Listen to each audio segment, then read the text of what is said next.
Stockholm to Helsinki overnight ferry.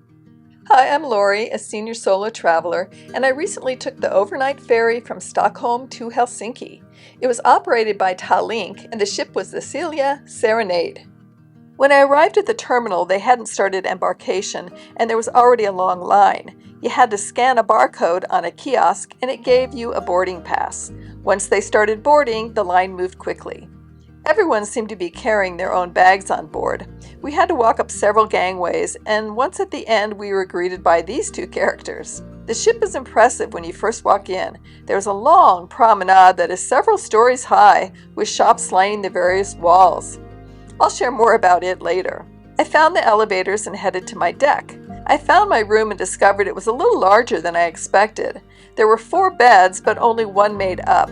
The room is well laid out for its size. There's a small vanity with stool, mirror, blow dryer, and angled television. On the other side is a short shelf where you can lay your luggage, a bar with hangers, and a couple hooks. There are 2 ladders mounted inside the room for the bunk beds. The bathroom is small. They gave me 1 hand towel and 1 bath towel, no bath mat. There was a soap dispenser by the sink, but no other amenities. There were some cup holders and a small shelf for products. The shower was tiny but had a hand wand, which is always nice.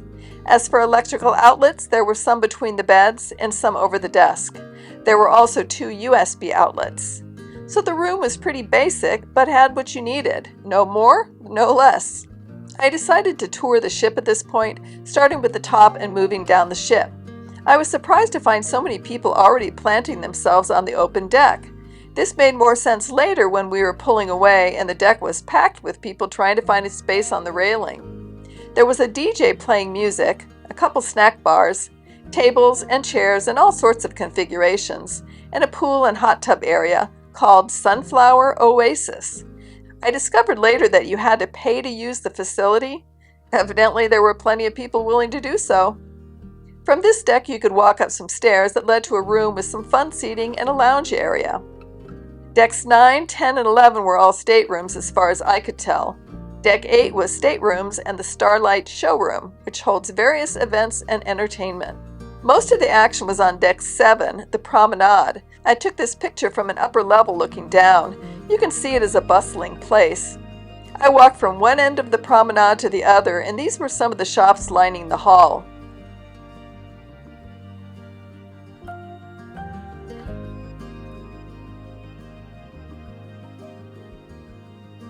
At the very end, there was a toy store leading into an arcade, casino, and stairs leading up to the stage and auditorium.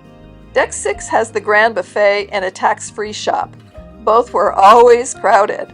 Below Deck 6 are either staterooms or cars that are being transported. So most of the activities were concentrated on Decks 6, 7, and 12. I walked back up to Deck 12 when the boat started pulling away, and it was extremely crowded. As I said, it was hard to find a place near the railing where someone hadn't planted a seat. Next, I walked back to the buffet for dinner. There were food stations spread throughout the middle of the dining room, and it was extremely crowded.